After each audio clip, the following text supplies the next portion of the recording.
একদিন এক ইমাম সাহেবের সাথে গল্প হচ্ছিল। তিনি বলছেন যে আমি ভাই প্রথম দিন খুতবা দিয়েছি সুদের উপরে, তারপরে আমাকে সুন্দর করে রিমান্ডে নিয়ে নিল আর কি কমিটি। তারপরে তওবার উপরে আমি আলোচনা করেছি, তওবার উপরে আলোচনা। এগুলো কিন্তু বাস্তবতা। বাইতুল নাস হয়ে গেছে মসজিদগুলো, এখন ম্যাক্সিমাম মসজিদ বাইতুল্লাহ থেকে এখন বাইতুল নাস হয়ে গেছে। বুঝতে পারেনি? বাইতুল্লাহ মানে আল্লাহর ঘর, যেখানে আল্লাহর বিধান চলবে, আল্লাহর মতো আল্লাহ যেভাবে সন্তুষ্ট হন সেই নামাজ চলবে। এখন চলছে বাইতুল নাস, মানুষের সন্তুষ্টির নামাজ, মানুষের সন্তুষ্টির নামাজ। মসজিদ কমিটির অনেক মসজিদ কমিটির সভাপতি সব সুদখোর, ঘুষখোর, দুর্নীতিবাজ ভর্তি। ইমাম সাহেব কিছু বলতেও পারে না, বেচারা কি বলবে, বললেই তো চাকরি শেষ। একদিন এক ইমাম সাহেবের সাথে গল্প হচ্ছিল। তিনি বলছেন যে আমি ভাই প্রথম দিন খুতবা দিয়েছি সুদের উপরে, তারপরে আমাকে সুন্দর করে রিমান্ডে নিয়ে নিল আর কি কমিটি। তারপরে তওবার উপরে আমি আলোচনা করেছি, তওবার উপরে আলোচনা। এগুলো কিন্তু বাস্তবতা। বাইতুল নাস হয়ে গেছে মসজিদগুলো এখন। নামাজের কোনো আধ্যাত্মিকত্বই পাচ্ছেন না আপনি, মারেফতি নাই। এই যে আমরা দাঁড়িয়ে বলি আউযু বিল্লাহি মিনাশ শাইতানির রাজিম মিন নাফখিহি ওয়া নাফসিহি ওয়া হামজি, কত পার্সেন্ট মানুষের অর্থ জানে?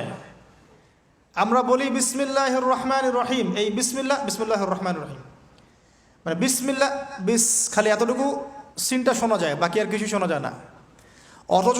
অথচ শুধু এই বিসমিল্লাহর প্রতি সম্মান প্রদর্শন করার জন্যে আল্লাহ পাক সাবার রানী বিলকিসকে ইসলাম কবুলের সৌভাগ্য দিয়েছিলেন। মনে আছে সুলাইমানের চিঠি? হয়তো অনেকে পড়েছেন। সুলাইমান আলাইহিস সালাম চিঠি দিয়েছেন, আমার কাছে আত্মসমর্পণ করো। তো রাজার পরিষদ সবাই বলছে আমরা উলুল কুওয়া, আমরা শক্তিশালী, আদেশ করেন লড়াই করব। বিলকিস বলছে না, ইন্নাহু মিন সুলাইমান, এটা সুলাইমানের পক্ষ থেকে আসছে। ওয়াইন্নাহু বিসমিল্লাহির রহমানির রহিম, এখানে আছে পরম করুণাময় অসীম দয়ালু আল্লাহর নামে শুরু করছে।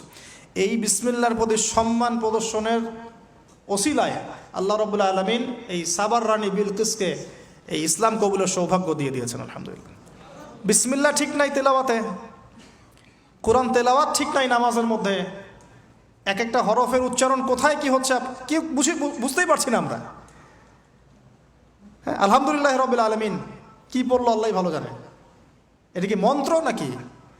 আলহামদুলিল্লাহি রাব্বিল আলামিন একটা অনুভূতি আছে, একটা অর্থ আছে। সমস্ত প্রশংসা এই জগৎ সমূহের রব আল্লাহর জন্যে। আর রহমানির রহিম, যিনি পরম করুণাময় অসীম দয়ালু, একটা ফিলিংস আছে। মালিকি ইয়াউমিদ্দিন, যিনি বিচার দিনের মালিক। ইয়্যাকা না'বুদু, আমরা শুধু তোমার ইবাদত করি। ওয়া ইয়্যাকা নাস্তাঈন, শুধু তোমার কাছেই সাহায্য চাই।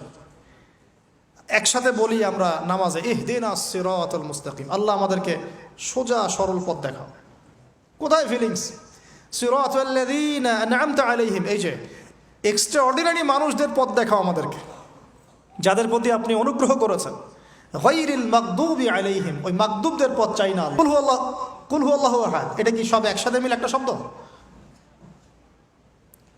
এখানে প্রস্রাব করিবেন না, কমা নাকি করিলে জরিমানা হইবে, তো কমাটা চেঞ্জ করে দেন। এখানে প্রস্রাব করিবেন, না করিলে জরিমানা। তাহলে আমরা তো কোরআনকে এরকম বানিয়ে ফেলছি এখন।